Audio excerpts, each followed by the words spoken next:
Good morning. It's early on a Sunday, and we are coming to you live, I guess, recorded from my living room and my background. And this is the Raise the Bar podcast. I'm Troy Haynes. I'm a little groggy this morning. It's before 7 o'clock a.m. The reason that we're up so early is that our guest is from Sweden, and they're 9 hours ahead of us. So we're creeping up on our 4 o'clock start time with Henrik Thomas, who I again met on Instagram, and this young man has had the opportunity to work and train with the great Stefan Holm, who at 5'11" in stature jumped 7'11", who coincidentally is tied with Franklin Jacobs, the great American high jumper, for the highest jumps ever over their own head. Hello, Hey, there we are. there we are. How we doing? I'm doing well. How you doing, Henrik? Nice. I'm quite well actually. I'm just a little bit nervous as I told you, but I'm starting to get like I'm trying to do thinking in English, so I get that started for me. Awesome. Well, did I get your name right? Henrik? Yeah, Henrik Thoms, Henrik Thomas. And not Thomas, but close enough. Thoms. A lot of people get that wrong Tom's. with Thomas. Yeah, it's Okay. Thoms. Tom's. Okay. And so we're here on the Raise the Bar podcast, and Henrik has graciously joined us all the way from Sweden. So you're 9 hours ahead. So it's 4 o'clock for you, and it's early 7 o'clock-ish for me. So if I'm a little groggy, you'll have to Oh, pardon me. really? Yeah. Um, Yes. so I was telling the listeners that I came across your stuff on Instagram, as I often do. It seems like it's a long story on here, but I've been following people on Instagram for the last 5-6 years or so, and I found it an amazing resource. I'm always seeing trainers, jumpers, coaches. I've seen people, introducing drills. Met some masters athletes, some, Paralympians, all kinds of, different facets of, excuse me, the overall training picture. So, and I'm a technician. So I'm always watching stuff and trying to steal liberally whenever I can. I So totally agree. when I heard your name in conjunction with the great Stefan Holm, that was definitely a eye popper. So, tell us a little bit about your background and how you got to meet and greet and hang out with Stefan and all that good stuff. Sure thing. So as you said, my name is Henrik Thoms, and I'm 28 years old, living in Uppsala, 1 hour north of the capital in Sweden, Stockholm. Uh, I study physical therapy at the moment. I have a background in it's called bachelor, I think. I don't know the English term for it, but in sports science, right?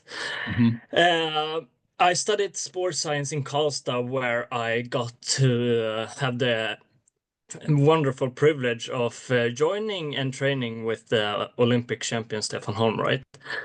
So I recently transitioned into high jump coaching rather than jumping myself. I've been Hmm. jumping for almost 20 years, and my biggest accomplishment, I just ahead of this recording, I listened to your podcast with Paul Gallas, Oh, and good. yeah, we because we met at the World Youth Championship. So that's my Okay. biggest accomplishment. I went to World Youth Champion finalist back in 2013, and my other accomplishments are mostly national youth and junior titles. Uh-huh. But I think my biggest accomplishment in track and field are ahead of me as a coach rather than my own. So one of the reasons I believe I got invited to this podcast is not just because I'm a dedicated coach and I post a lot of content on Instagram, but rather than I spent the last 13 years being coached and mentored by Stefan Holm, as you said. Hmm. So that's like a brief summary of where I am today. Okay. Okay. And what for the listeners again, after working with Stefan, what was your best height that you jumped in the high jump? So I only did for my American listeners. I don't know the conversions really, but it was only 209. Okay. So somewhere around 6'10", 6'11", Yeah. right? If Six I'm eight, not 6'9". Yeah. mistaken. 2 meters 8. Let's see. 205 is 6'8 3/4. I So see. yeah, you're almost at 6'10 3/4. So yeah, it'd be like 6'10 and a half or 6'10 a All quarter. right. Yeah. Yeah. So not the greatest. I actually did it quite early. I did it at the World Youth Championship. Hmm. I did a PB in the qualifications, which led me to the finals. So Awesome. after that, I have had some bit of I think we get into that, but like the training, some training issues with Mhm. myself, and I have had time to reflect on that for the past 10 years, I think. Right. So I've grown from that, and I'm really pumped to talk about it. Yeah. So you were 18-ish when you jumped that high. Yeah, that's Yeah, over here. That's right around our senior year in high school or our freshman year in college, depending. So, right. which, in state country like the USA, we have, 50 states, and every year each state has their own state finals, and you're probably going to get at least one, and depending on the size of the state, many times, geez, my senior year to make it to state finals, in the first round, we had 13 guys clear 6'8". That was Yeah, just to get in the finals. So yeah. it's but that's really good as a 18-year-old, and then, you're looking to build from there. So um yeah, I don't even, oh, man, we got so many things to open up and talk about. What is it now? You mentioned to me that you were nervous about, talking about this stuff, but it seems to me Yeah. like for the most part, we're working with, the same terminology. Here in the States, the thing that I've been becoming more and more convinced of is that um, power. Everybody wants to get more power, right? Yeah, And like, okay, 100%. power is outstanding, and I noticed, I think it was in not this Olympics, but the previous Olympics. So I'm going to say in 2021, I watched the Canadian decathlete, and I forget his name right now. Forgive me, but excuse me, I have something just dying to get out of my throat. It's I watched him win the 100, in a decathlon record time at that time. And then he was really, really good at everything. He was fast. He ran the hurdles well. He was a good long jumper. He was a good pole vaulter. He was a good high jumper. And I noticed, I'm like, everything he does is fast. He's really fast, and I was thinking, we have this big commentary over here. You'll hear people talk about all the time. Are you a power jumper or are you a speed Hmm. jumper? Hmm. Speed Yeah. versus power. Now, when I was in college, jumping at UCLA, I had the opportunity to jump against Dwight Stones. I had jumped against Doug Nordquist. I jumped Mhm. against Brian Stanton, trained with Brian Stanton, who ended up going to the games in '88. Had seen a lot of people jumping 225, 230, 235 in that range. Nordquist jumped 7'8 3/4, and I got a chance to jump against Chu Jinhua from China, who at that time had jumped, like 7'9", was the world record holder. And Sotomayor came over here. I got the unique opportunity to jump against him, and you get to see this stuff firsthand. And it's like some guys just really. It doesn't look like some guys that are tall are running that fast. I'm sure you've had that comment, like somebody with really long legs, Yeah. that's running. You don't really notice how fast they're running because their feet aren't going like this because it takes a while to Exactly. make those strides. But if they're really moving, Yes, you can tell. And it's like Kerr last year at the Olympics. People don't for sure. realize how fast he is because he's 6'7", right? Exactly. Um, but anyway, the power versus speed thing kept coming up, and I realized, because I have a biomechanics background, and I'm like, power in is force times velocity, in physics. And I said, so inside of the power formula, which everybody seems to be understanding now is really crucial for all of athletics, force is just the force that you generate, and you're multiplying that by velocity. And I had the privilege of jumping with a little Romanian coach named Baru Elias, who was out here at Long Beach City College, just laboring in obscurity. But he was the one who created Brian Stanton, who jumped. I think Brian jumps at least, I know he jumped 7'7" at least once. And I think he jumped 7'8" when he jumped in the Olympics at Seoul. And he was this wizened little Yoda figure to me, and he would always say, these things to me. And one time he just said, when in doubt, like third attempt, he goes, when in doubt, run faster. Mhm. When in doubt, It's- hit the gas. And I'm like, okay, but for Makes some sense. athletes, it's It hard to. correlates to one of my one of Stefan's like most used lines when we were jumping, right? And he was always saying, "Release the handbrake." Like you should always just because sometimes you like when you're preparing so much for a jump, you like holding the handbrake a little bit. You Yeah, know, you yeah, you can and then you absolutely. just for the third attempt, you just release it, just let it go. So I really took that to heart. So that line, I use it all the times with my athletes, and it's a really nice line I to like pick that. out. Yeah, let the brakes off the car, right? I Yeah. have a lot of theories about why that is.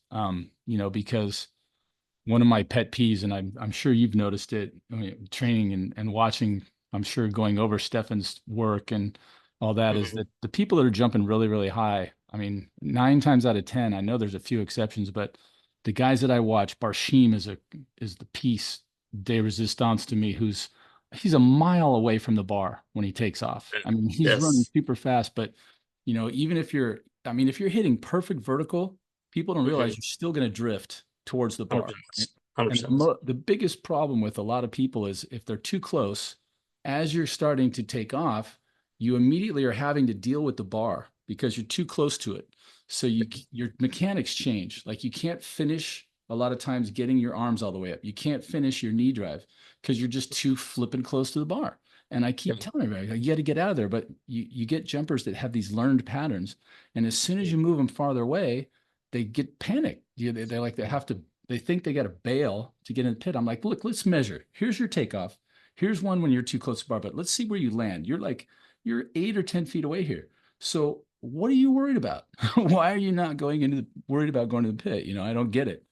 But It's interesting because this is one of the main parts that I worked on in my last like years, and I struggled so much with this moving away from the bar because I was just used to jumping like 2.5 feet from the bar and just straight up and straight down. So, yeah, but if I want to jump like 7 feet or higher, then I had to come out, right? And I really sure. struggled with the transition to maintaining the speed and trusting that I can do the takeoff right because I Yeah, was so used to be just going up and down. yeah. Sometimes I think it's an intellectual exercise. It's easy when you look at the physics of it, right? And you go, well, Yeah, if I'm I running agree. in, as my speed increases, and I tell Mm, everybody, I go, as your speed increases, your chances of hitting vertical kind of drop. It's mm, like it's much mm, easier to hit vertical if you're just standing there. If I go, I'm standing here and I go jump mm. straight up, everybody Yeah, can do that. As you yeah, add speed to that, yeah, you can get more force and you're going off the ground, but then you start to introduce the parabolic drift, right? So it's like, and I say the more speed you put into the base, the wider the base is going to get. It's I very agree. few people are going to get better at hitting vertical as they go faster. So it's like knowing that. And I Mhm, had the opportunity to jump in high school against a young man named Rick Noji, who went to high school in Seattle. So when he came into the Pac-10, I was a senior, I think, and he might have been a freshman. He had already jumped 7.6 indoors as a freshman, and he was a little, maybe 6 feet, kind of like Stefan. Like I say, mhm. little. I mean, 6 feet isn't little, but I'm 6'3". Nice. So Yeah. he was shorter in stature, but he was fast and he took off miles out. I'd never seen anybody take off as far out as him, especially for a smaller guy, and these little things, they keep working their way into the way that you're thinking and, blah, blah, blah. And Elias, again, Baru used to tell me, he said, hey, you big man, every time the bar goes up, he goes 5 centimeters, go back 2 inches. That was his rule. Every time the bar goes up, you don't go a mile back. You don't go a shoe back. You don't go 2 shoes back. You just go 2 inches, and then you figure over what 2 inches over 10 steps. How much is that really every time? And if you're running at pretty high speed and your stride length is pretty much established at that point, you're not going to change. I tell people you got to understand again in physics what stride length times stride rate is horizontal velocity. So if you and I are matching stride rates but I'm going an inch farther every time I take a step, then I'm going to beat you in speed, Mm. right? But at the highest level, once you've hit your maximum, your preferred, I would say, stride length, the only way to get faster is to pick up your rate, right? And that's what we're Yeah. preaching. We're preaching, hey, at the Yeah. beginning, you're going, a steady acceleration means that you're picking up your rate every time, and ideally, I think, I don't know if you could do it. Because some people just start a lot faster. Like, did Yeah. Stefan ran into the start of his approach, right? Did what I call the He European did. start. So you Yeah, got the flying people that, start, yes. yeah, the flying start. I love that. I've implemented it. I don't even care for power jumpers or speed jumpers. I'm like, let's get you moving, instead of just standing here. But yeah, Americans for the longest time, you get people just standing here, rocking back and forth, and then they lean Yes. down and they accelerate. But now I got to stand up and I got to lean back. And I'm like, why not just stand up and lean back right from the start? But that's me. Yeah, that's an interesting take on it. I'm more of a when it comes to like the speed thing is some of my athletes like I don't know if I told you, but I help Stefan's son as well Yes. with together with Stefan, right? So Mhm. Melvin, which is I don't know the conversions, but 220 jumper, right? Seven two. And That's 7.5 over here. Yeah. yeah, yeah, and one of the things he struggles with is acceleration because he needs top speed, but he can't when he starts too fast. That's the issue with the running with the Right. flying start because he starts too fast sometimes. Because Yeah. when it goes to up to PB height or like a record Sure. height for you, you're gonna start a little bit faster. And I would say almost like 95% of the athletes I'm seeing when they come up to those heights they're slowing down the last four Mhm. steps, which is a big issue when it comes to the flying approach. Right. So Right. there's pros and cons, right? But so yeah. Yeah. Well, that's really basic too. And basic high jump 101, I would say that Mm. concept that you're giving everybody is so true because, I tell people I've broken down my thinking in the high jump is that I've decided to attack everything in phases. So I go on the straight part of your approach, you're running in a straight line. Not very difficult, but let's get our knees up, let's get our cycling established, right? And let's get going. And I'm like, and in general, let's start accelerating. Okay. When you get to the curve, I tell everybody it's much harder to run a curve, right? So people that are running the curve, I go, why are there so many more 100-meter runners than 200-meter runners? Because even that gentle curve gives people problems, right? You hear it all the time. They're like, I have trouble running the Yes. curve. So they don't run the 100. They run the 100 and they do the relay and that's it. So it's like, okay, teaching people how to high cycle and run on a curve, that's phase 2 for me. Phase 3, takeoff. Phase 4, Hmm. flight. Phase Yeah. 5, layout. So I break it down into those pieces.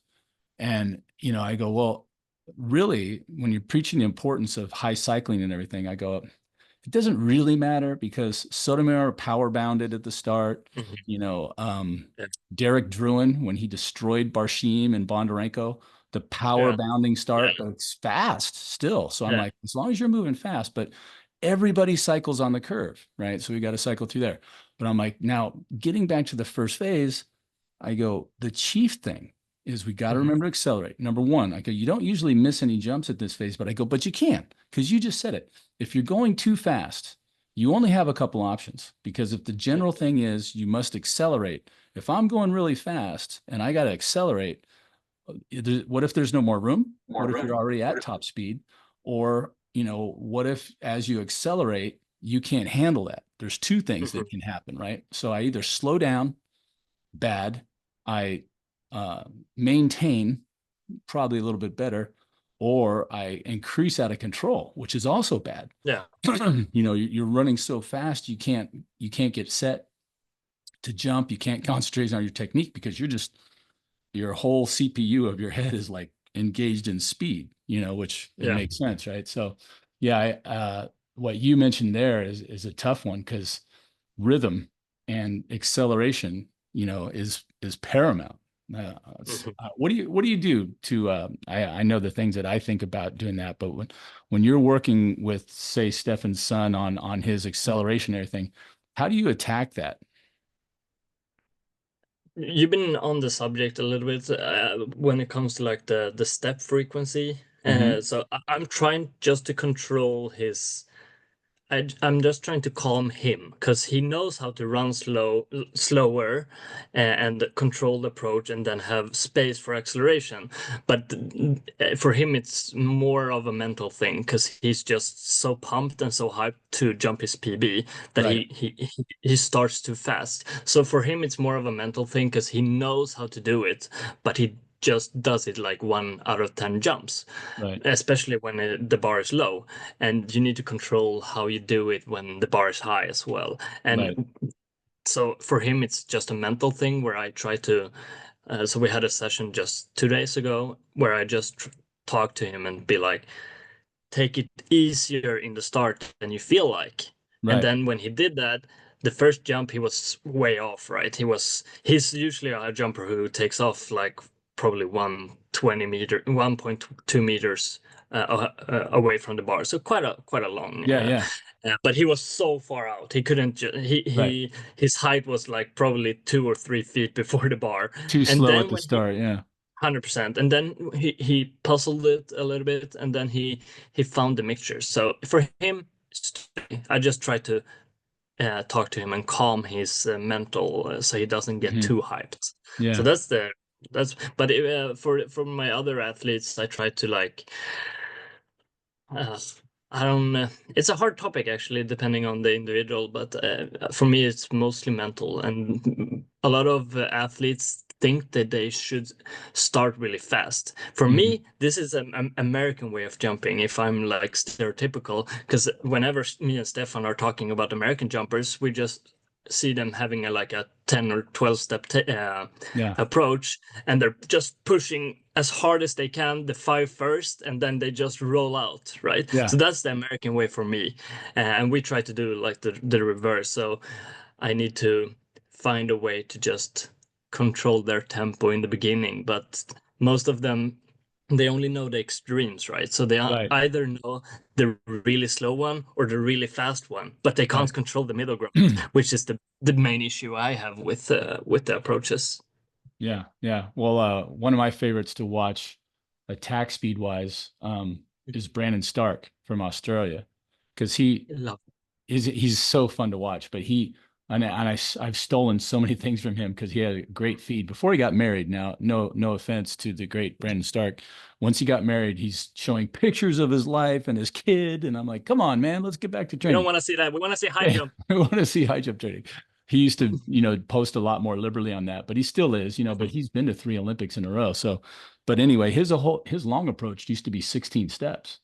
And Mhm. that's just amazing because if you watch him, he rocks Nice. back and everything and he's standing Mhm. start. And then all of a sudden, man, he is out and moving. Mhm. It's like he goes from Mhm. 0 to 75 miles an hour in one step. And it's high Mhm. cycling and it's here we go. And like Mhm. I show the kids that and they laugh because I'm just like, yeah, I don't know how to do that either. But I think he's down to 14 steps now, but it's still kind of crazy. Um, It is. what now let's attack this speed thing from another angle. Mhm. How do you work on and all this we can kind of put a bunch of terms together here, but speed, power, acceleration, velocity, right? How do we get these athletes, to be faster? There's so many arguments out there. Some people are just fast. They're born Yeah. fast. You can teach Mhm. them better mechanics, but they're going to be fast. Some people Mhm. are slower. And I'm like, yeah, but I've seen guys that weren't fast. And when they got in the weight room and started squatting 400 pounds, 450, they can start moving, just by sheer power. Doesn't have to be technique. But when you see a 350 pound football player here in the US run like a 4.740, they're moving, and they're huge. If you're Yeah. that big and you can get moving out of power. So how do you train that explosive speed, power, plyometric jumps, all that stuff wrapped into one ball? How do you attack that from your end? This is a big question. For the first, I'm collaborating with my athletes. I collaborate with a sprint coach who is Mm, because I don't know I haven't dived into the sprinting mechanics just yet when it hmm. comes to like just pure sprinting. In high jump, of course, I point out the hip placements and the knee placements and all Right. that. But I have help from a sprint coach, which is very thankful because I'm not as good as I want to be Hmm. on those. But I do a lot of actually, like 1 year ago, I went to a lecture with Brian Mann. You probably know this guy. He does velocity-based training, Okay.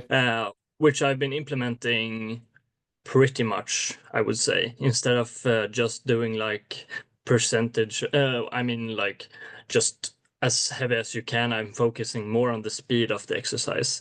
So I Hmm. do a lot of speed indicated, like cleans and snatches. I only measure the speed, and they are connected to your daily form, right? Because Right. you might have a bad day, you might have a good day. So, I mean, the percentage of one rep max is not, in my opinion, ideal, even though I like it. But I measure the speed on the bar. So Hmm. I focus a lot of intention and focus a lot on just the speed and acknowledging that they are good and bad days. And I Right. want to focus on the keeping it sharp and fast all the So, time, now almost. cleans, hang cleans, snatch, those kinds of Olympic lifts. When Hmm. you're talking about measuring the bar speed, I keep thinking of a couple things because I'm like, well, if you can squat, you know, 200 kilograms, 440 max squat. When you do a clean and you're cleaning, say, 220 or something, the bar is going to move, like you said, at a certain speed. And you're going explosive. You're telling them go as fast as you can. But if you take that bar and you cut it from, 100 kilograms, like a 220 snatch, down to 50, isn't Mhm. that bar going to move faster? So is It that is. so it's going to move faster. So does that mean we should be training, the power stuff at, really light weights, or I, how does that work? in my opinion, I would say yes, because I like, even though I like heavy personal best cleans and snatches, I really like the idea of getting speed into the bar. Right. I'm not I'm not fully. I haven't dove too much into this. I've just, as I said, I started coaching like 1.5 years ago only. So Hmm. I'm a brand new coach. But compared to what I was doing with Stefan, I'm trying to experiment why I wasn't successful. So Hmm. I'm trying to see, because we only did.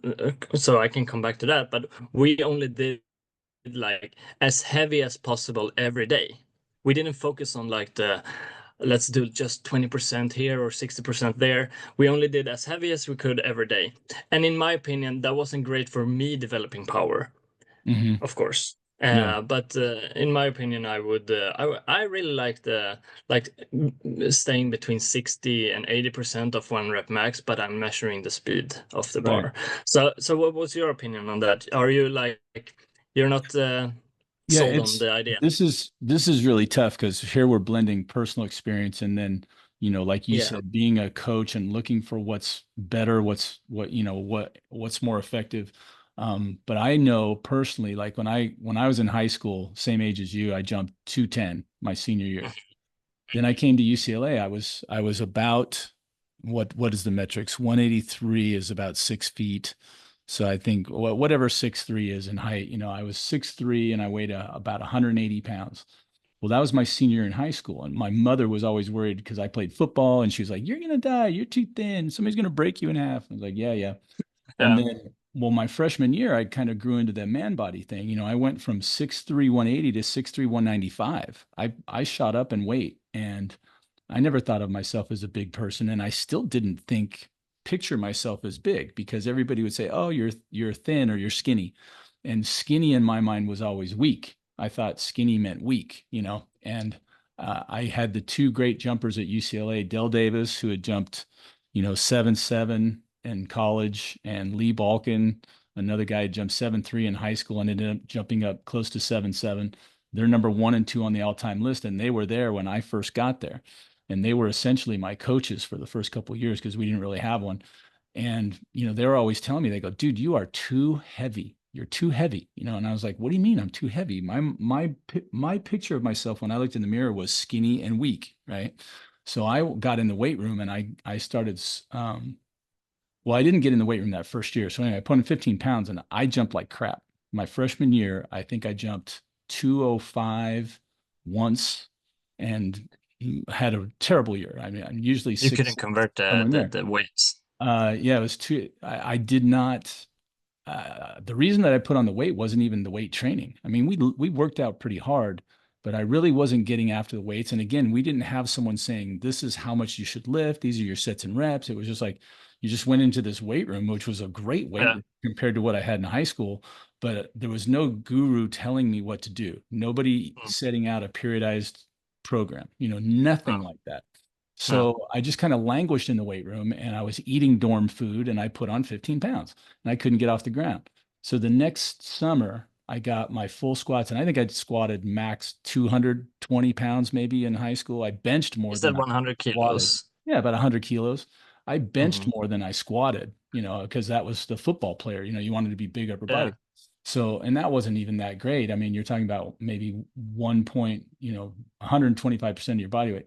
But when I got that next year, I pushed it and I got my max squats up to 400 pounds, say like 190, I guess, or 185 kilos. I don't know, whatever 400 translates to be, but it was, Okay. and I was benching 300, which was a lot. And I stayed at 195. But that year I jumped 220 or 218. I jumped 218. So when my power went up from straight squat power, two-legged squats, I jumped better. I had more power and more pop. And I didn't have that. I never was fast. So I'd get to the bar, but I was more of a white guy with hops, you know? So Yeah. Yeah. that was my personal experience, but I found that that was difficult in that was really hard. Like you're saying, lifting hard like that. I mean, I remember those lifting days and just pouring buckets of sweat and going to the fountain and drinking water, going back and doing another set of four with whatever the weights were and just sweating and pounding. And it was like, I remember that next year I came back to the weight room and I'd look around and I was just like, you know, it was a grind. I have reached an appreciation for what, you know, the great shot putters and discus throwers must be doing to get that power and the Yeah. big guys in the NFL because that's a lot of work. People don't realize you when you're lifting that heavy weight all the time. I mean, the strain on your shoulders, your low back, your Yes. knees, all that stuff, right? And I've learned the hard way that, you know, your amount of pop and speed are limited. Like if I could take back 70% of the jumps that I took, just sheer volume of number of attempts from high school up, I might have had a 5 or 6 year longer career. I mean, I got to the age at 28 when I was just like, you know what? I don't really like jumping that much anymore. You know, it was a lot of effort. I loved being able to dunk in a basketball game. I loved having that, but it was like the training that went into it, you know, was really hard to maintain. So when you're saying this stuff like, oh, I could see the bar moving faster, you know, I've been watching, you know, a lot of that stuff and I see the jump split catches. I see. I've since moved into a lot more single leg stuff because I'm like, why not be doing single leg, and why not? Why am I worried about going all the way to 90 degrees Yeah. or you know butt all the way to the ground because your leg's never going to be in that position, right? No. So No, even we for base do training. Stefan's philosophy with the quarter squats are we did a lot of quarter squats. Hmm. A lot of quarter squats. Yeah, But we also did the full range and half squats as well, but we did a lot of quarter yeah. squats. Well, especially once you get into the season, right, and you're 100%. maintaining because 100%. you know, the other end is you're going all the way down range of motion. It's just slower. And like I said, you never be there. I see it for base training, right? So Yeah. yeah, that's the way I think about that. You know, but I'm really trying to build, like you're saying, full range of motion, both legs early. And then as I go along through, say, four different phases, I'm going to start going not quite as deep, lighter, faster, and then also transitioning usually about halfway through the program to almost all single-legged lifts. So lunges, step ups, a one-legged hang clean, one-legged snatch, you know, any of those drills where you're doing that. I like that idea because when I look at it, I go, well, how many times are you using both legs at the same time? In a real high jump, never, right? Only Never. when you're doing a back over. And so if you're doing Yeah. back overs, you might jump off both legs.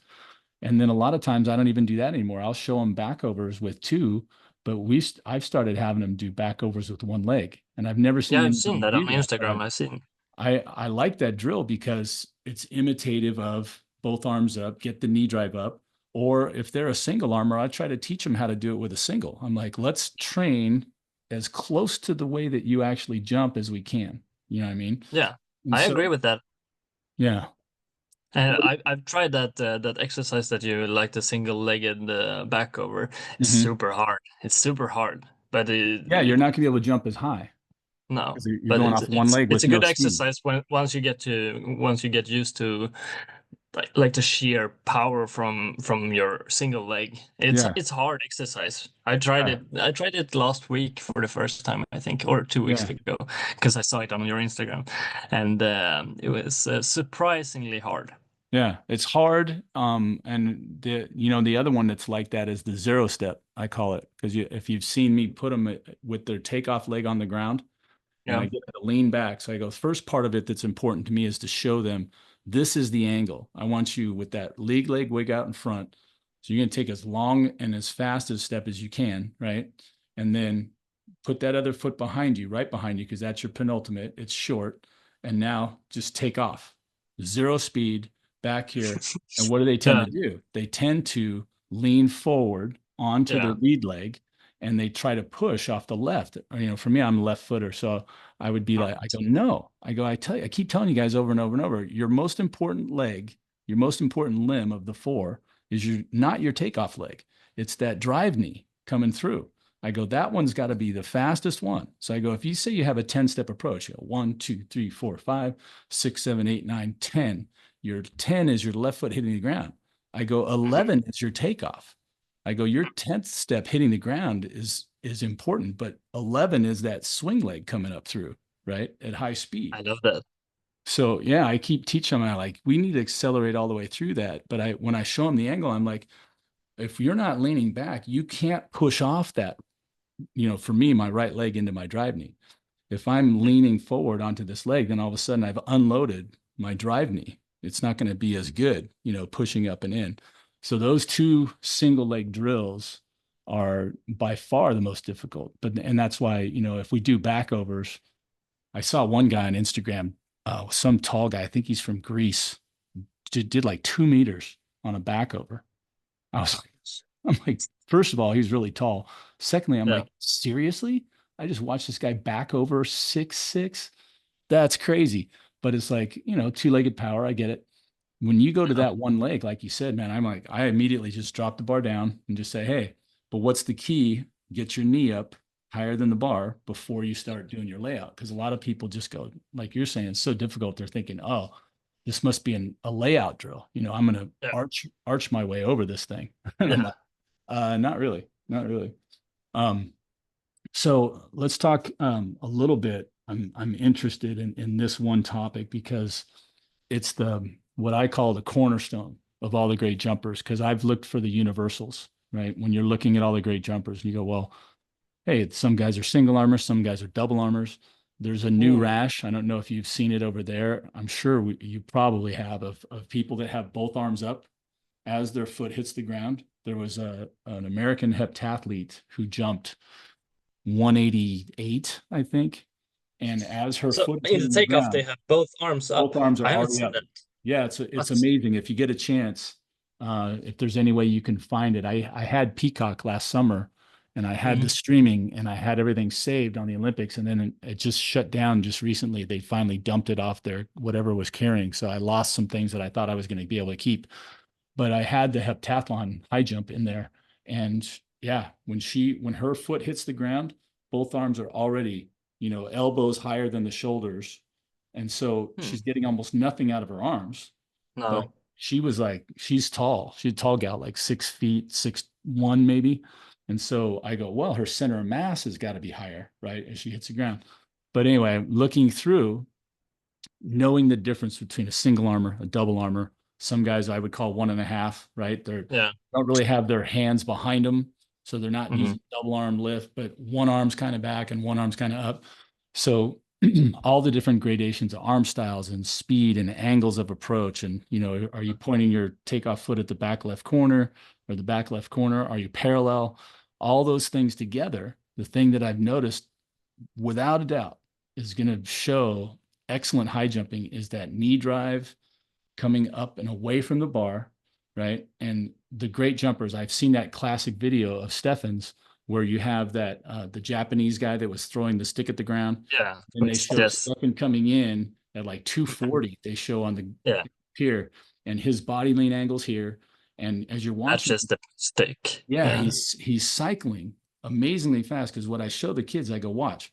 If you watch his right foot as his left foot is hitting the ground in slow motion, you can see it back there.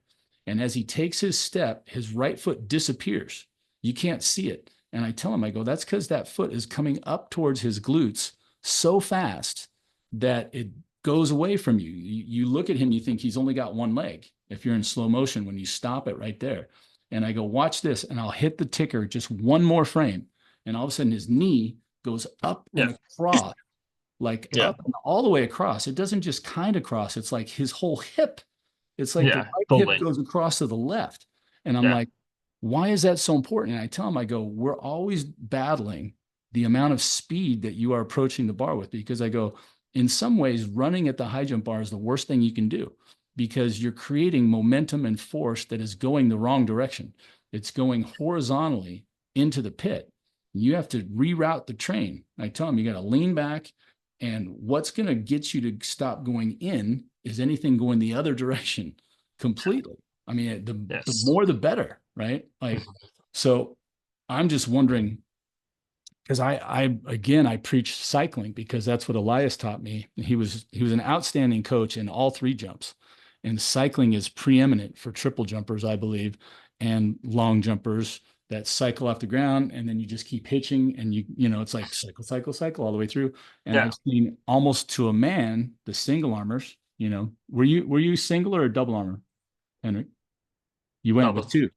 So, but you'll notice, so in the double armors, a lot of them will scrape their feet on the ground, because they're going to power up, and they'll stop that cycling for a couple of different reasons. Like you said, maybe they're decreasing their speed, maybe, whatever, but scrape that foot off the ground. And I used to think, God, you can't jump high and do that. Charles Austin did it, 7:10 and Yeah. a half, Olympic record, American record, and so did Sotomayor. Some of the greatest jumpers have scraped their feet, but at the same time, the single armors don't scrape their feet because they're just running so Yeah. fast, cycling off the ground. And you see that, and for that knee drive to come up and across, but again, look at all the great ones right now, Tamberry and, all these guys, Kerr. When I watched and I slow the film down and you see that straight up and down body and their left, whatever leg is straight down, straight leg, boom, the drive knee's got to go up and across and away. I haven't seen anybody that can obviously drive towards the bar. And if you drive it just straight up and down, you tend to go over sideways because you don't rotate. So the key thing about it is getting your back to the bar. And I was taught that early, drive it across. And I was good at that because I would get my back to the bar. But I've noticed, it seems like to me that the knee drive swinging back into the curve kind of slows this motion down, where you don't just go across, you go, and it just slows it down and helps you go straight up. And I watch Stark and some of the current greats. Barshim is outstanding at leaving that knee drive alone.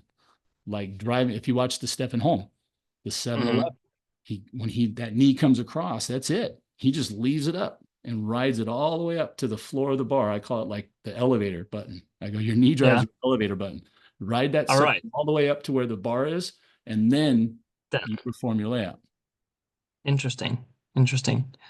Talking about the with the double, and I've never actually thought about it as deep as you describe it with the double arm or single arm, because Stefan have always been promoting doing what feels best for you. Because Mm-hmm. in Stefan's mind, which is I don't really share his opinion on this fully, but I understand his point of view, is that he doesn't want to, because he doesn't want to mixture too much with the natural jumping of the individual, Right. because some individuals like myself, I was a speed jumper because I wasn't very strong and I jumped from speed, but I could handle my curve with my arms being preparing for the double arm takeoff.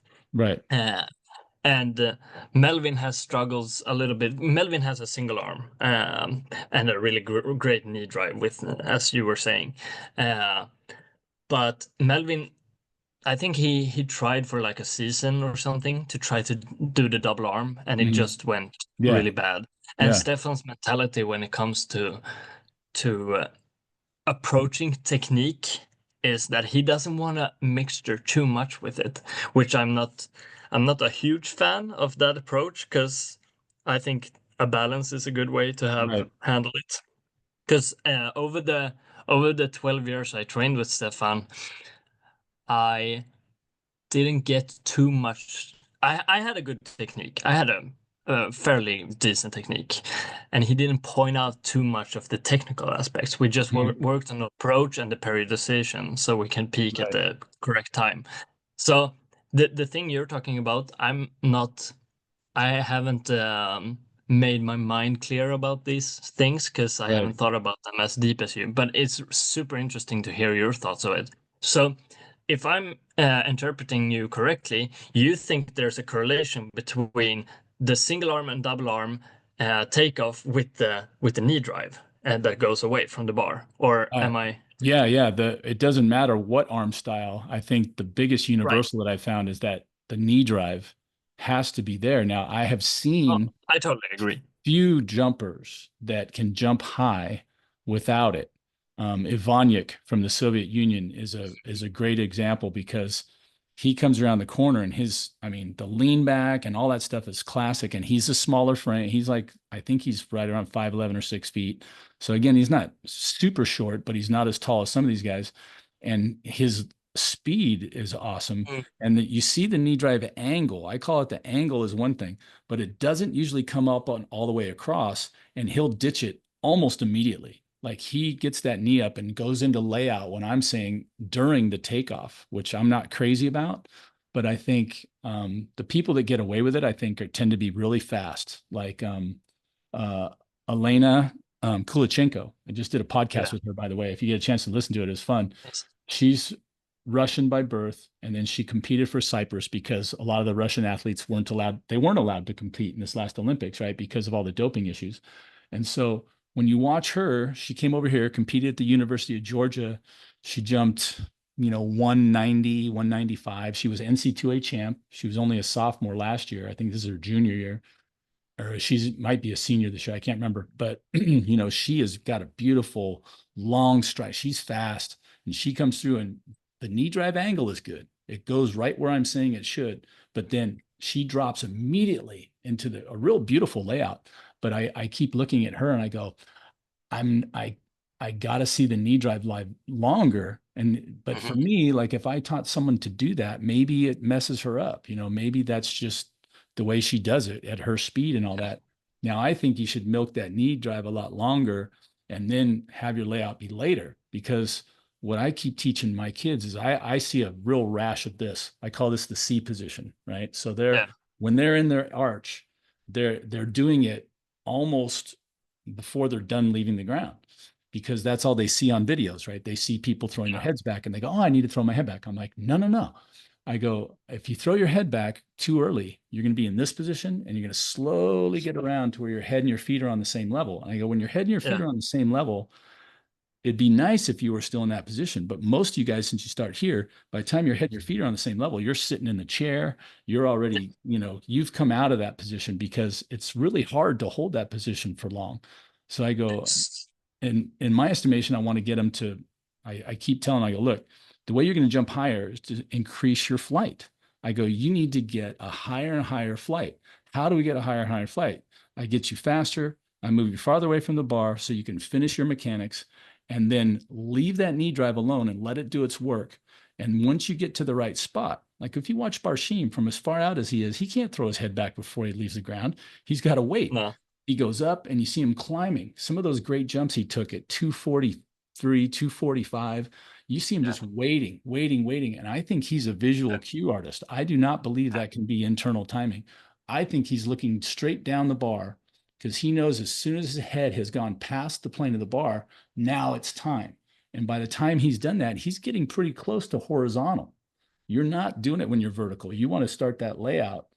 I would say the ideal position would be horizontal, but that's probably too late because once you're there, you're not going to have the reaction time. But I go, if you can do it right, your amount of time in the layout position is minimal. Like if you watch Druin, Bondarenko, and Barshim, the 2016 final is classic. They all rotate so fast that they land on their hands and feet in the Yeah. pit. Yeah. They've done a complete Yes. rotation. There's no pulling out of that position. They don't have to pull their feet over to yank them over. They've come all the way around and they just hold on to it. It's like being a I, gymnast. I 100% agree with you on this one because a lot of times when I get the younger athletes that have been coached by someone else, one of the cues that the coaches are teaching them is to whenever they come across the bar on top of the bar, they sit down because that's one way to get the feet above Right.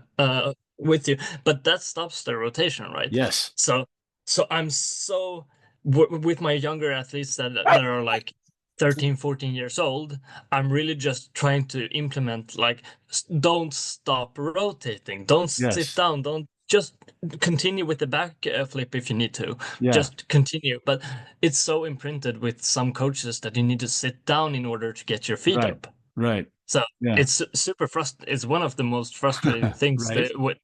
with coaching, especially when I have a 20-year-old, which really struggles with this. But she's been told for like 12 years that sit down on the bar Yeah. because that's the only way you get your feet up, Right. and it's so frustrating. It's bad physics, yeah. Because I just 100%. look at that. The Derek Druin to me put on a clinic in the 2016 final. Flawless, I've flawless. never seen anybody spank Barshim and Bondarenko like that. It was like those guys had both jumped 7-11 in the same meet in that Mhm. year. I think that they came in and Barshim's in fine shape. He's healthy.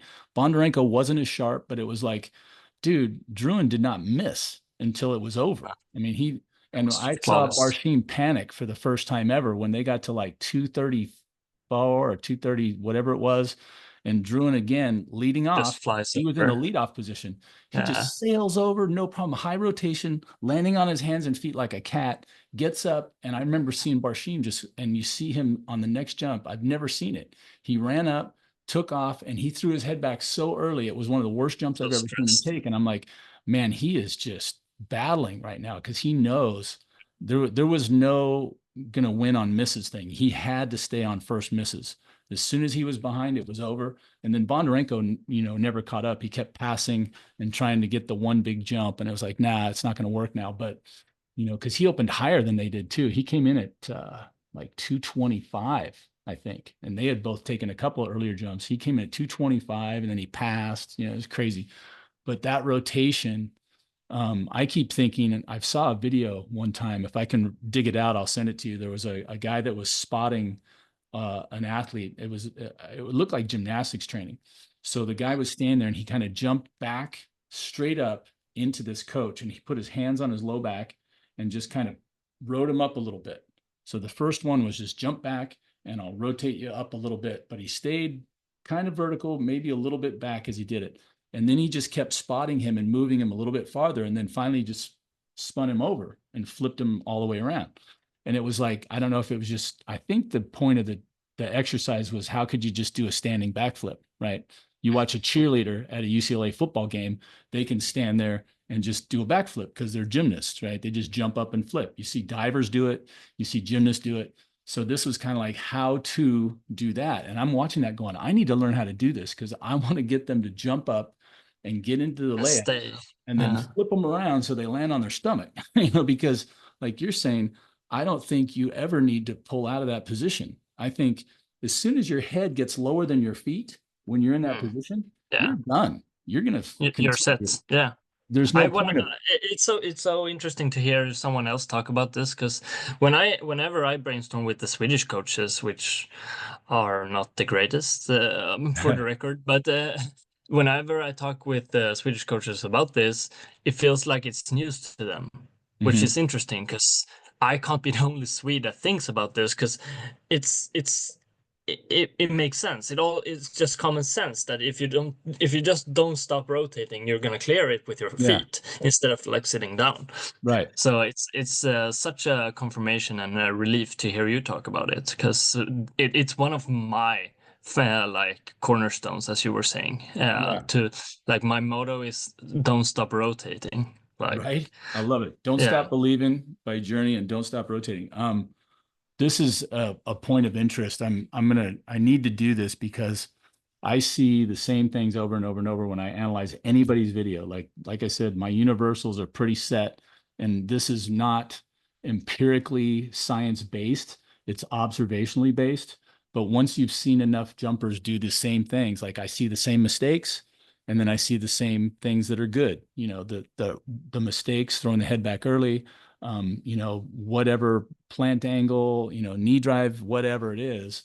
But when I see, I'll tell the kids, want to know how you're rotating really, really well.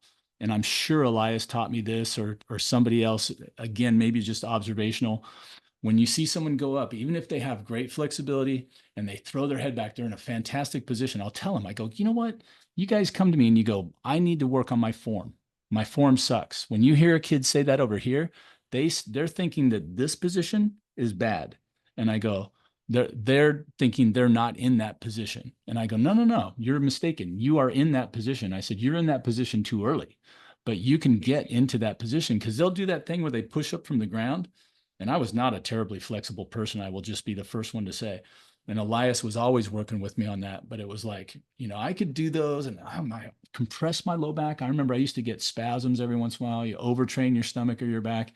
I've been through all that, never did an injury or anything like that, but it was like not my number one skill. My number one skill was I was strong and I could drive my knee drive up and I would get up in yeah, the air. Rotating over the bar, maybe not that great. But once you see it enough, I'm like, if you rotate well, you're gonna land like those guys. You're gonna land almost on your head or high up on your shoulders, and you roll through. I go, your low back and your glutes almost never hit the mat. But if no, you're for real, landing flat on your back, I go, yeah, you did not rotate. I guarantee it. You might think you did. You hit the pit and then your feet wash over your head, but it's yeah, late. I go, that's late rotation. I need your rotation up here over the bar, not after you yeah. hit the mat and roll your feet over your head. Some people you I got to agree. start there because they don't even do Yeah, that. You're like, no. hey, if you can get your feet over your head, we're down the mat. We're kind of moving in the right direction for you. But yeah, Mm. that's one of those Yeah, things. that's one of the most like used visual cues I have is to see where they land on their back, right? Because Hmm. I have a lot of girls that they jump quite high and they have good rotations, but they want to stop the rotations too early, so they do like a crunch Hmm. where they land with almost their lower back Yeah. first, and then they like hit their head Yeah. afterwards, which is it's easy to understand that this is not the right way, but some of these girls they can't handle like staying just for a little bit longer. They want to Right. land on their lower back. I don't know if that's connected to Yeah. fear of like landing on your neck, or if it's just like they've been Yeah. taught wrong all their lives. Right. Yeah, I think it's probably a little bit of both. I keep thinking like, I have contemporaries and mentors that are pole vault coaches. And pole vaulter, they usually tell me, yeah, you want somebody tall, you want somebody fast, you want this and that. And I've had some of them argue though, because they go, look, the most important thing in pole vaulting is, that maneuvering around the bar, from swinging the leg through to rocking back to going up to inverting. You look at a lot of the stuff a pole vaulter does. Once they start to rock back, there's a lot of gymnastic, acrobatic movements involved there. The really good ones have a very outrageously good sense of body awareness and control and spatial, whatever. And I think high jumpers got to be a close second. There's nobody else that's maneuvering around an obstacle while they're performing. Long jump is I just agree. straight out blast off and go as far as you can. And triple jump's the same way. Discus, javelin, there's no avoiding something, so high jumpers and pole vaulters are unique, and figuring out the way to get over the darn thing with the right rotation is huge. And the gymnast, a lot of times, like you said, I go, well, God, I love their body awareness and everything. I go, could you just be taller? could you run a little Yeah. faster for me? They're just like, but Yeah. in the air they're great, and you're like, because they don't have any fear. They've been taught from the youngest thing, you just run full blast and jump and flip around. Yeah. In the first period of our preseason training, we do gymnastics 2 times a week. So Hmm. we work on those things, especially the younger kids. We do flips and the foam pits where we just Hmm. control our body. Because I did a lot of trampolining when I was a kid, and I really just focus on like clearing a bar. I was Hmm. visualizing when I was jumping. I just worked on the holding the rotation really high with the hip as long Yeah. as I could before I just had Yeah. to do the rotation, which is an amazing training for the kids to learn how to just Yeah. stay and hold the Yeah. rotation as long as you can, which is Absolutely. amazing. Fun fact with the pole vaulters though, because we have a pretty decent pole vaulter in Uppsala, Mondo Duplantis, which is Yes. it's amazing to see. Just these 2 days ago, it was Melvin Holm and Mondo Duplantis in the indoor facility jumping. So two great jumpers, and it's so interesting, as you were saying, they're both acrobats in the air, which Yeah. they need to be, as you were saying. Yeah. It's well, I've gone so far as to say, my brain still has my ideal training uh what do you call it? Facility. My ideal training facility would have, first of all, cameras, because I'm a visual guy and I need that straight down the bar shot. I've started changing some of I used to be real dogmatic about being straight down the bar and maybe 5 degrees off. So if you move over, you can Behind. see lean back, you can see the knee come across, you can see all kinds of stuff. I do Yeah, shoot every once in a while from straight behind somebody, right as they get to takeoff, so I can see if they're leaning back. Not if they're leaning I to the see. left, but I can see them leaning back. I would like to get a camera up on top so I could Hmm. watch what kind of curve they're really running. Now you can draw one on the ground for them, but still, it's fun to see them, do whatever the line that they're drawing as they actually run the curve. If you could look straight down, I would love to have force plates underneath so I could measure both ground contact time and the amount of force, foot pounds, whatever you call it, newtons, whatever amount of force is going into the ground. And then what was the other thing? I want ropes. I want those acrobat ropes like they do with the what do you call them? The trapeze artists, where Yeah, you can suspend them, or they do it with the people that do the competitive trampolining. You ever seen those people, that the ones that jump yeah, up and do like 25 yeah. flips and come down, and they're actually looking right on that little square or Yes. that thing that they got to hit. I find that amazing. I watch that and I'm just like, these are the most incredible athletes. They're doing, and they come around, they land right where they're supposed to land, and then they'll stop on that thing. I'm It, just like, oh my God. it is amazing. So, but when they train them, I think they have ropes on either side, because if you go off just the slightest bit, Yeah, you go flying. So yeah. you can literally pull on the ropes on both sides and just suspend them in the air so they don't get off course. So that to me would be cool if we could have them do what you're talking about. Just, and I've seen some guys do this standing in the pit, right? And they just jump up and do that backflip. And some guys I've Yeah, seen jump all the way around, land on their stomachs, which is awesome. yeah, So you yeah. show them that, and then you just go, hey, let's have these ropes over here. So when you jump up, they're ready to pull. If you look like you're going to land like straight on your head or you're slightly off course.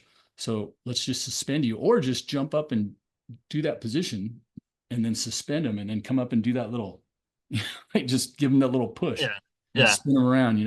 I keep thinking of ways, to get those things done. Another one yeah, Elias used to do with us was put us on a high bar. yeah. So you get up, you do a reverse skin the cat or whatever you got to do, and pull up and sit on this thing. You're way off the Hmm. ground, but you put it right on your hips. And if you do it slowly enough, you can lean all the way back. You can hold on with your hands if you want, but if you do it right, you can actually get to a place where you're just in your layout position with the bar right below your hips. Your head and your feet are pretty much on the same level. You're doing whatever it is that you think you want to do in the air. And that's a whole nother topic we can do another time. I go, do you throw your head back to the same side? Do you throw your head straight back? Do you go to the wrong side? Because I've Yeah. noticed Stefan Holm, and there's a young jumper over here named Darius. Uh, I'm messing up the name.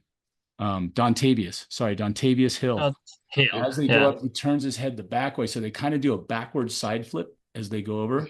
All And right. Yeah, I've seen that. yeah, well, Stefan did that because if you look, his head didn't go straight back. His head went a little back and to the left. So he And kind of then he tucked. reverse side tuck. Yeah. And Yeah. they get the rotation over still. And you're like, okay, well, I used to, like I said, I've changed a lot of things, Henrik, over my years. I used to say, again, nobody can drag their foot and be a great jumper. Wrong. Uh, nobody can do this. I've learned to soften up on my dogmatic positions. Like I used to be a straight parallel to the bar plant guy. And Yeah. just recently, my eyes have been open to the fact that everybody's different. And some people don't have to be planted parallel to have success. And sometimes planting parallel creates problems. And so modifying my stance on Yeah, I want some. to elaborate on this if you have the time, just Mm. the parallel, because I've been taught that having a parallel takeoff to the bar is dangerous. Mhm. I'm coaching my athletes to have a straighter plant, but as you have like the 30 years experience with planting parallel, so Yeah. talk me through, because in my opinion that only creates issues with the tendons on the inside of the foot, Yeah. right? Because Oh, absolutely. Especially at high speeds. So yeah. at slower speeds, I don't think it's as problematic. But what I've been noticing the last few years, trying to work on hitting vertical, right? If you measure that on a video, it's easy because all you got to do is pick something in the background that's a Mhm. vertical thing, and you draw your line over and you go, okay, here's 0 degrees. And then the computer does it for you. You go, look, you're coming through it. You're 6 degrees off of vertical or whatever. So in trying to get them to hit vertical, I was going, so many of them are straight up and down. Their leg is straight up and down. Every time I go, your takeoff leg knows what to do. It extends. Like I said, it's got the easiest job. It hits the ground, heel toe, rocks up onto its toe, and then pushes straight up explosively, whatever happens to be right over it. So if your upper body is back over here or is coming swinging across where it's right on top, it's going to push that straight up. Conversely, if you've gone by as it's starting to push, it will cause you to rotate, but you're not going to get the same height because the angle's wrong, right? It's like it'd be like a trapeze act where the guy comes over and he goes, I'm going to push you up here to this guy swinging Yeah. by to catch you on the rope, and you're off a little bit. And he goes, oh, and he pushes you the wrong way, and then you miss the guy swinging by. I try to give him these examples. I'm like, I want you to hit vertical. Well, if I do go swinging by like that, I think, and like you're saying, if you generate force when you're running from heel to toe, we like to go that way. Long jump, triple jump. I mean, anybody moving forward is going to go heel toe at takeoff, or if you're running, you're on the pads of your feet, but you're, pretty much going front to back. You don't go this way. High jump's unique in that way because we do running on the curve kind of roll across, and you can see that force going through the ground at takeoff. And like you said, that side roll through that Yeah. ankle is very problematic. Lee Balkin, again, my teammate at UCLA, 7'6.5", 7'7", he jumped. He always had bad ankles. So he would, roll them or do whatever. He had to take his time and recover and took a lot of time off. And I think I was kind of blessed with strong ankles and I didn't know any better, but Mm. I had problems hitting vertical. I would wash into the bar. And so my big contention was that the parallel plant, it's a lot easier to get that knee around. A lot easier, I but can see that. sacrificing that sideways into the bar thing. So here was the kicker for me. It was about a year ago, and I saw a video posted on Instagram by Anika McPherson. Now, I don't know if you know who she was, but I she's I know who she she's is. climbing up now, right? She's getting into her late 30s or whatever, and she's not competing anymore. But she's a pixie. She's like 5'4". She's a Yeah. little thing, and she is fast. And she comes running at this bar, and it was only, I want to say, 170. It was like a Mhm. 5'9", 5'10" jump. I'm not saying only, high school, that'd be good. College would be pretty good. But elites, we both know 170, you got to be jumping Mhm. 195, 2 meters to be Yeah. competitive. 2 meters won the Olympics this year. So or 202, right? So she comes running at the bar. And I'm telling you, Henrik, she can't be more than 4 feet off of the standard. She is running. You can see the lane lines of the sprints right next to her because it's an indoor jump. She's running straight ahead, and she has the most minuscule curve I've ever seen. She's just almost a straight line, tiny flex. Yeah. And her foot plant angle is 60 degrees. It's not a 45. She's not pointed at the back left corner. She's pointed at the middle or somewhere over here. And still, the knee drive comes across, her arm comes across, and she stops and goes pretty much straight up and gets outrageously good rotation. And I'm looking at it going, okay, that just flies in the face of all the things that I've been thinking for the last 30 Yeah. years. I'm like, and I had to examine it and go, why is she effective? And I go, well, the speed aspect is huge. And I Yeah. also think the strength to weight ratio comes into play because She it was tiny and is very strong. Yeah. tiny and very strong. And it is still important to get that knee across. No matter what anybody tells me, if I line you up more and more like a hurdler and not a high jumper, if you're literally running at a 90-degree angle, and you put that foot down on that angle, number one, if you're running straight at it, you put your foot down across, like you're saying, I'm inviting huge problems. But if I'm lined up straight, I'm not going to hurt myself, but it's going to be very difficult to get my shoulders and my hips all the way around, right? Because I got to go Right. 180 degrees. If I Yeah. put 90 degrees from it, I've only got 90 degrees to go, which is why it's easy for the knee to do that. So I've had to sacrifice a little bit in my thinking and go, there's got to be a sweet spot. So everybody's going to have to find their sweet spot. So you were mentioning this before, and I've started implementing it in training. Like, what's the difference between a single, a double, and whatever? I have demonstrated to my jumpers, and I put the bar lower and lower now. I'm getting older, so I'm 61 in about a month. So when I put the bar down, I put it, I don't know, 4 feet, and I go, look, when you're running up, there's a single arm. I'll show them a single arm.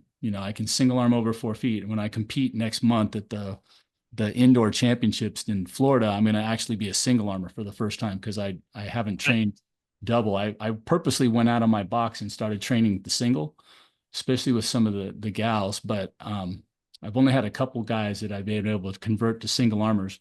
But I needed to experiment because I was a double armor and I used to just teach that. If you were a single, I could work with you, but I didn't quite understand it. I had to really break it down. But I'll show Yeah. him. Go, here's the Fosbury. He switched his arms. Here's the single. I said, it's to me, it's almost the same as Fosbury, but instead of switching, you just go with it.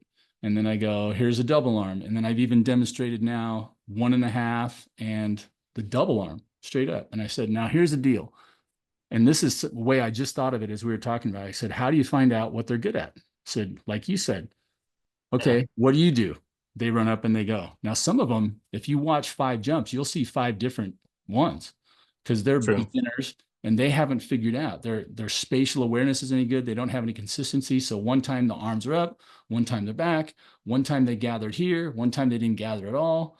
And so I've talked about all those too. There's 20 different ways to get ready, so let's go through those. But if you demonstrate the same thing, you go, okay, let's try these 5 basics and just put the bar low and see what kind of air they get, right? To me, it seems like, hey, run up, do your thing.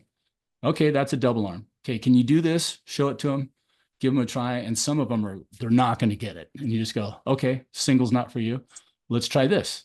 And they try them and you go, okay. After a few jumps, you're going to say, yeah, you should probably stay as a double, or whatever. If they're real fast and light and they're not real good at getting ready, I'd say let's just run off the ground fast, Yeah. right, and see Yeah. what happens. So yeah, that's one way of doing it. I've changed the name. I used to be Sky High and Fly Jump Camps because I was doing camps in the summer. And then Yeah. just recently I switched it to lab because I go, basically when you walk in, I'm experimenting on you, Yeah. with your permission. But it's like, unless somebody comes to me and says, hey, I don't want to change anything. I want to do this one thing. Okay. But if you come in, you're asking me for help, I'm not going to be the guy going, this is my system. This is the way and I used to do that, and I was good at the double arm, so I could teach people to be a good double armors. But then I thought, maybe they weren't supposed to be double armors. Maybe they're more Interesting. suited, to one of these other styles. So that's a new way to go about it. Really interesting. Really interesting. I agree with you. You need to adapt for the individual and what they are comfortable with, and like what you can see, and especially if you see that they're really good with the double arm, but they're not Mhm. comfortable yet. So then you Right. can be the mentor, like you should Yeah. stick with this, even though it feels Yeah. like garbage right now, but it will Yeah. it will grow on you. Yeah. It's a good take. I Mm. had an interesting experience yesterday at a local meet. And there's two or three gals that I'd never seen jump there before, and this one was really tall and played basketball and just kind of fell out of love with the sport. Her coach and her didn't get along, whatever. Her dad comes in and her dad's giant. He looks like he's at least 6'6". And he's sitting over there videoing her, and I'm watching her, and she is just as raw as the day is long. She has no idea what she's doing, but she is tall and she is fast and she's strong. She's fit. Like when you see this kid walking up, I'm like, oh my gosh, she looks like a college level heptathlete already. And she just runs up and just blasts off, goes sailing up and over, has no layout position, has no idea where she is, but she jumped, 150, 150, whatever 5'1" is. And then she almost made 5'3", which is like 155, somewhere in there. But I'm looking at her going, she should be jumping, at least 170 if I can get my hands on her. So, I immediately was showing her videos. This is my recruiting tool. I'll show the kids right away. I say, hey, that was a great jump. Do you want to see it? Sure. They all want to see themselves. I go, here you go. This is you. I said, hey, on this next jump, let's just move back 2 inches. I just start coaching them immediately.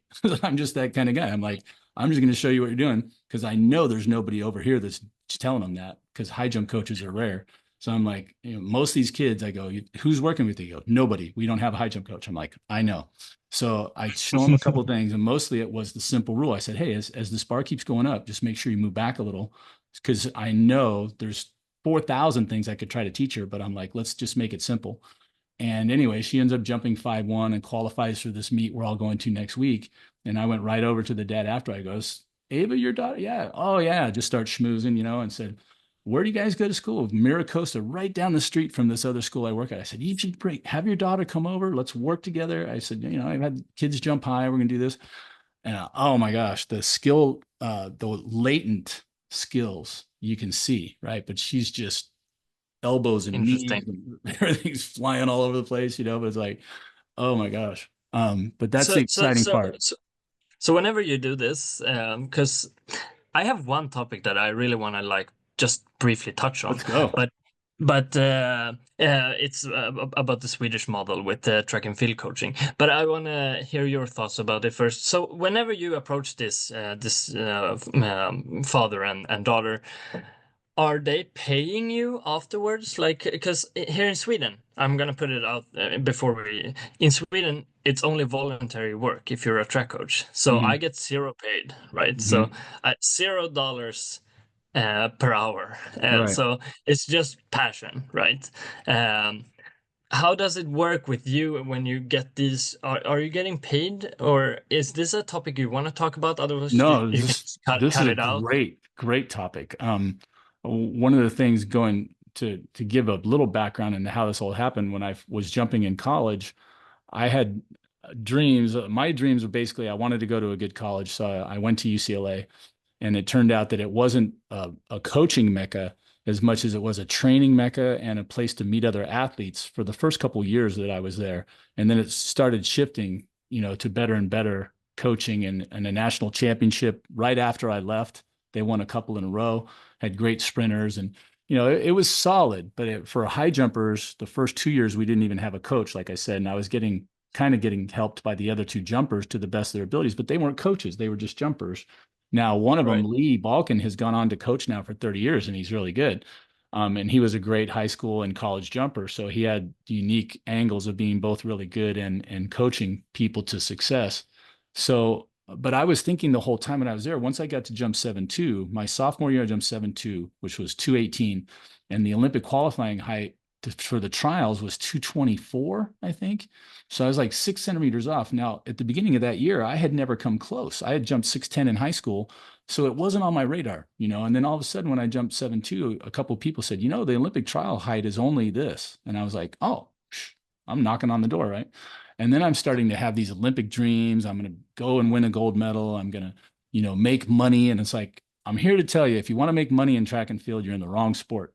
Because like what you're 100%. saying, coaches don't get paid, athletes don't get paid. The high jump itself, I love this event. It's one of the most amazing things ever. The physics is awesome, but unless your name is Barshim or Tamberi or one of those guys, and if you're not in the top 10 or top 5 in the world, and if you're not setting world records, you are not making any money. You're not making huge money. You're not making Mhm. NFL player money. You know, Patrick Mahomes, $50 million, $60 million a year. That's not happening. So yeah, when we do it over here, you know, I'm a school teacher by profession. I work at Garden Grove High School in California.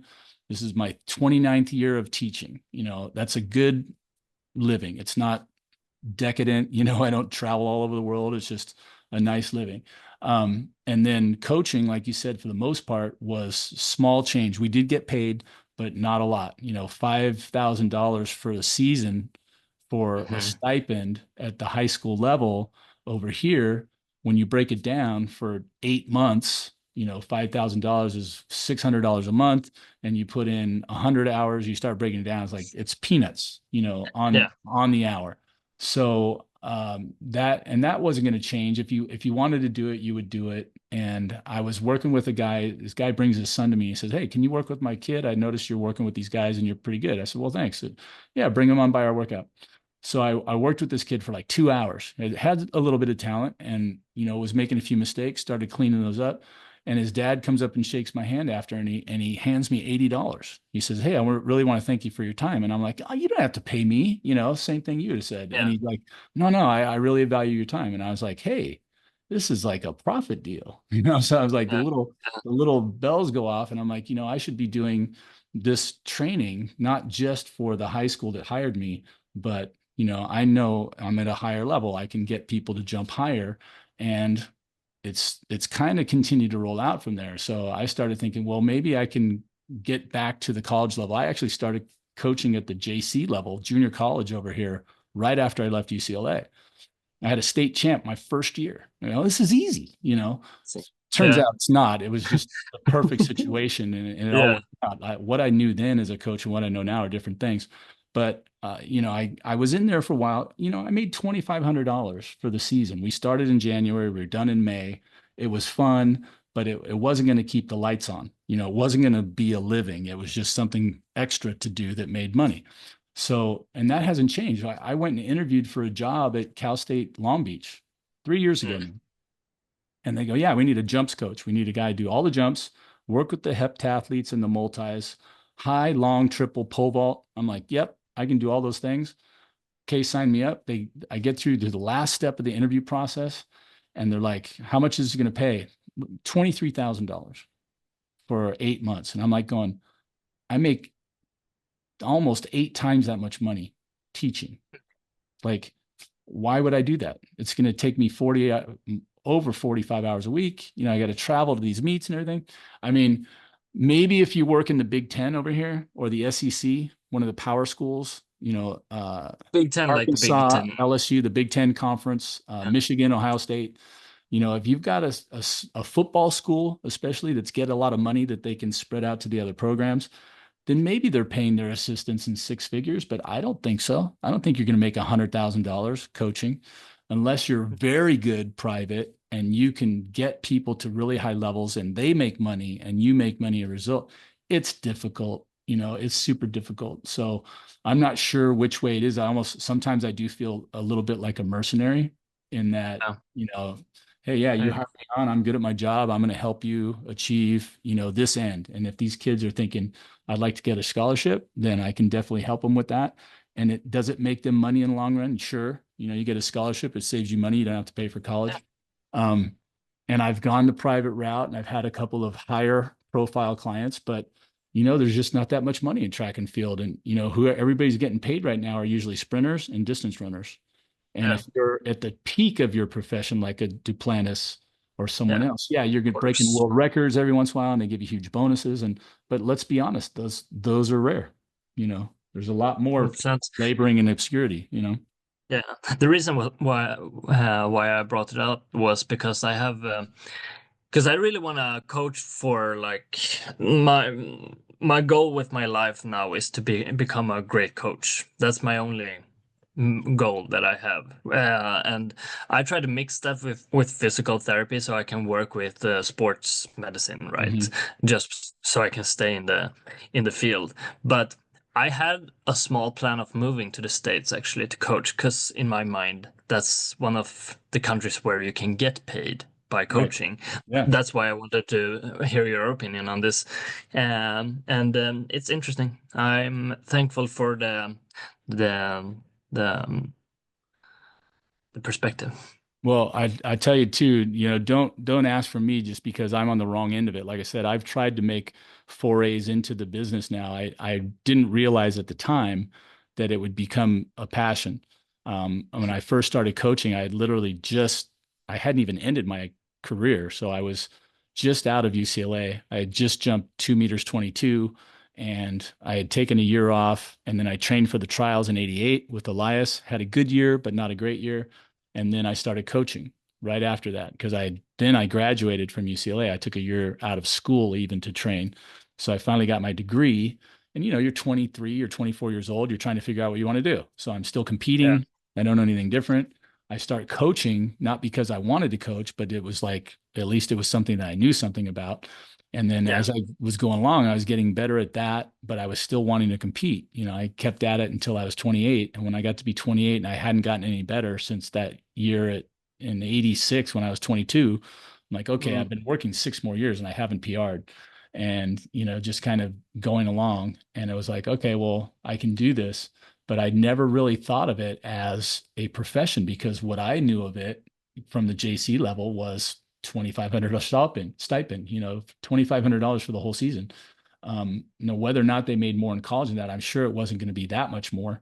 So it was, yeah, it's tough. Now, again, like I said, if you get a job at one of the power glam schools, maybe they do pay their jumping assistants more money, and maybe it's even $75,000 a year or 100, but that would still be a pay cut for me at what I'm doing yeah, now. So it's like now if I retire from teaching and then I can supplement my income with a high level job like that, that would be fun.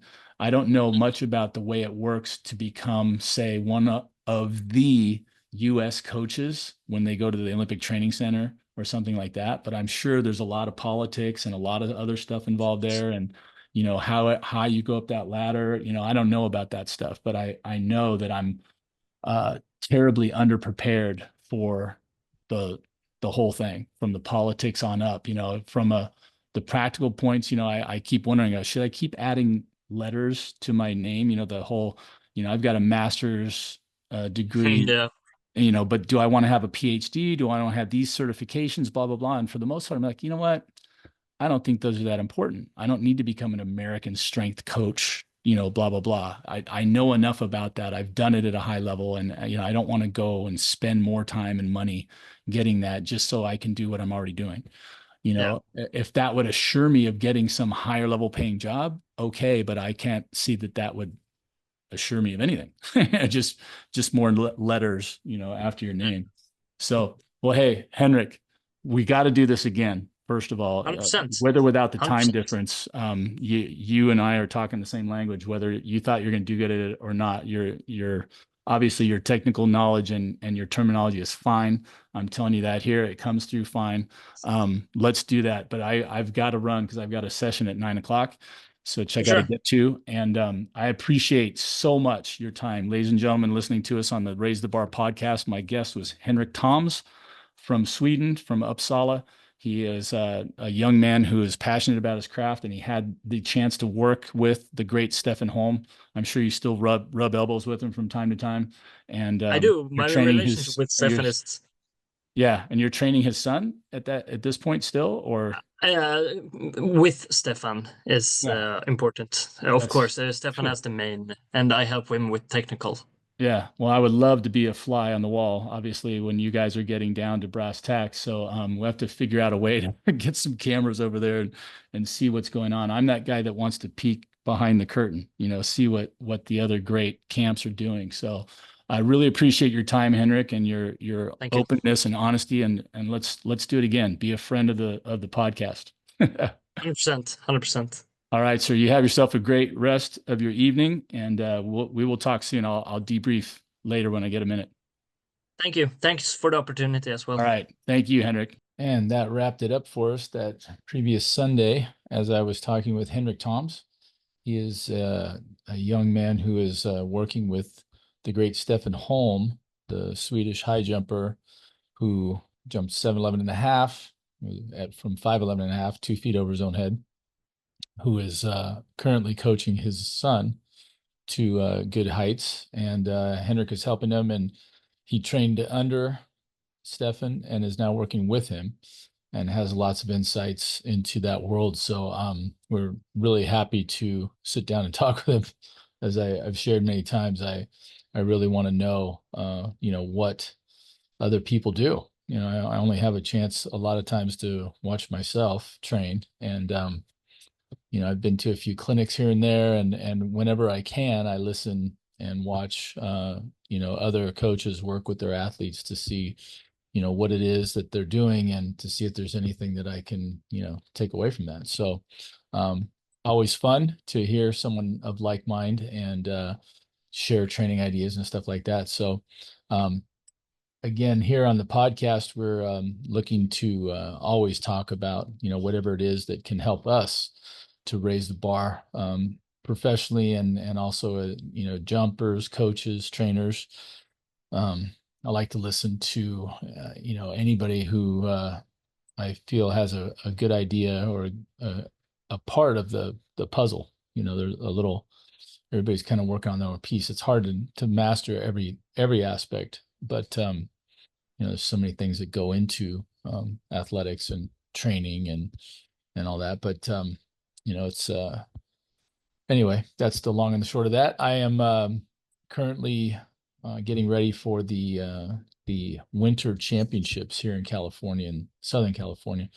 Arcadia, which holds a big invitational in April every year, a very prestigious invitational.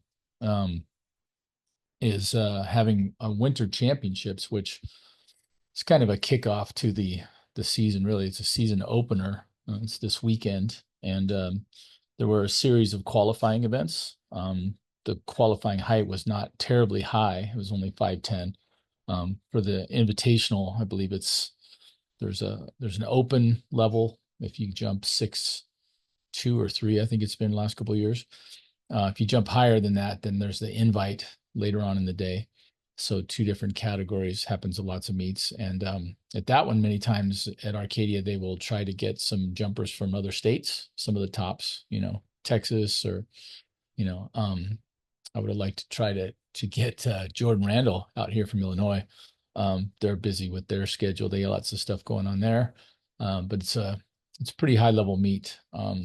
I don't know how it compares with, say the Drake relays or, Penn relays or something like that. But it's a big deal out here. I really looked forward to it when I was a kid. So this is a little bit smaller, but it's growing. Last few years, I remember they started it 2 or 3 years ago. I remember, I think it was a pandemic year, 2020. And there's a lot of good jumpers that were back who had gone to state finals the year before, Tyler Cash and Kyle Jenkins, to name a couple. Tyler had a teammate out with him somewhere in Santa Clarita that also was jumping 6'8", and Tyler jumped 6'11", I believe, the previous year, 6'10" or something like that when he came in second at state. Kyle Jenkins ended up jumping 6'10" in the early outdoor season that year, a couple weeks after this meet. And anyway, weren't a lot of guys there. What I saw this last weekend was that there are 32 people coming from all over Southern California. So it's going to be long. They're starting at 8:15 in the morning. Maybe just because of that, I'm like, oh my gosh, I got to get up early and travel there. Currently have six guys qualified to jump in that. So looking forward to seeing how they do. So like I said, it's a good early season thing, and it's always good to go to Arcadia. It's just it's a classy place. It's well run, and it's the one coming up in the spring is even bigger, obviously. I think it's a bigger high school meet than the Mount Sac one. Mount Sac still is kind of more of an elite showcase for college athletes and junior college and you know elites. They do have the high schools, but it's not quite as big. I would love to see it grow. Love that facility.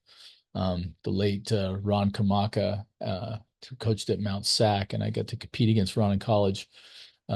He, really built a really nice program there. And then I don't know if he was instrumental in brokering the deal or not, but there's a lot of Nike money running through Mount Sac. They took a couple years to rebuild it. And if you've been out there, it's just beautiful now. And, big, beautiful, pretty brand new stadium. It's been 2 or 3 years now. And huge screens. And, the rumor was that they might be trying to make it into like a place where you can hold the Olympic trials.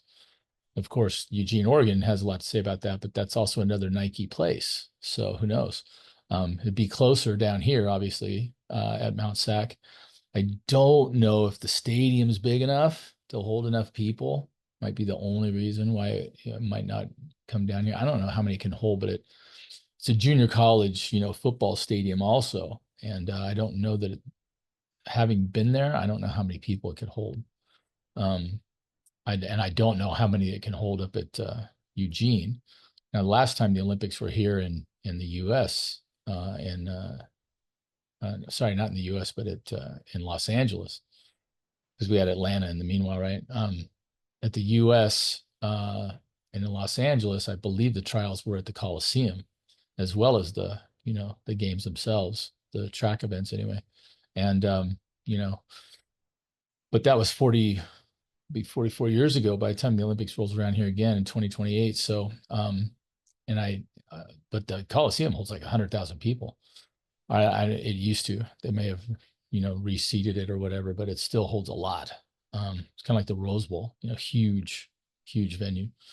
But this place, I know Mount Sac doesn't hold anywhere near that much, and I think they hold plenty up at Eugene since they redid that place. But I really need to go. I need to get up there. It's been a long time. I got to go 3 times when I was at UCLA. We'd go up to Oregon. They invited us 3 years in a row, my freshman, sophomore, junior year. So put on a great show up there. Always a good meet. And yeah, so, but that's coming up. We have 10 athletes this weekend, 6 boys, 4 girls, some other people that I'm hoping to recruit. We'll see how that goes. And anyway, if you like the content, please hit the subscribe button down there on YouTube.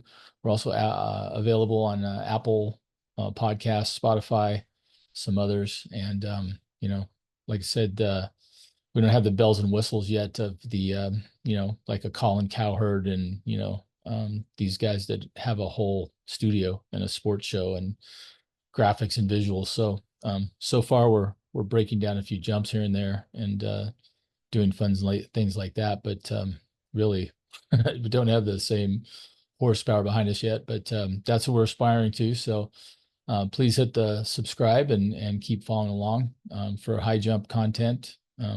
Every once in a while, we branch out into the other jumps and a little bit of pole vault here and there, and we'll get some other guests in there. I see all track and field as mostly explosive speed and plyometric power and all those kinds of things. So unless you really get to the distance events, which some people could argue even the marathon is turned into a speed event because they average I think it's 4 minute and 50-second miles. It's amazing how fast the marathoners are actually running. I couldn't run 450-mile on a motorcycle. So I'm always amazed by that. So yeah, everything seems to be speed, even the marathon. So, but we get a lot of different guests on and trying to find the right way to do it. So, or one of the many ways to do it, I guess. And until next time, that's going to finish us off here again. Give a listen to Stefan Holm's compatriot Henrik Thoms, and we will catch you here next time. My next guests, I have quite a few lined up. We're going to talk with Jonina Brinson. It's been a couple of years since we've caught up with her, and we're looking forward to that. I have a young lady from New Zealand who is a coach and competitor at the master's level and has lots of things going on scheduled. Another couple coaches, both here on the West Coast and on the East Coast. So we'll be introducing to them in a couple weeks. So things are kind of picking up. The early outdoor coinciding with the ongoing indoor season is in full swing here in the Southern California, although we don't at Vanguard where I'm coaching, we get ready for the indoor season by running outdoors. So you get your marks that qualify for the indoor, and then you go there. Now for sprinters and them, I don't think it's that big of a deal, but and most of the indoor venues back east and wherever people have made them are way better than the ones that used to be out here on the coast because we just didn't have any space. And then you jump off wood and everything's really cramped on the infield. And some tracks are still like that I've seen in other places, and then some are just these giant indoor places where you got tons of room. So hopefully we'll get to go to one of those at Vanguard. So, but anyway, until next time, Troy Haynes on another episode of Raise the Bar signing off. Be good, be safe, and we'll talk to you. So long.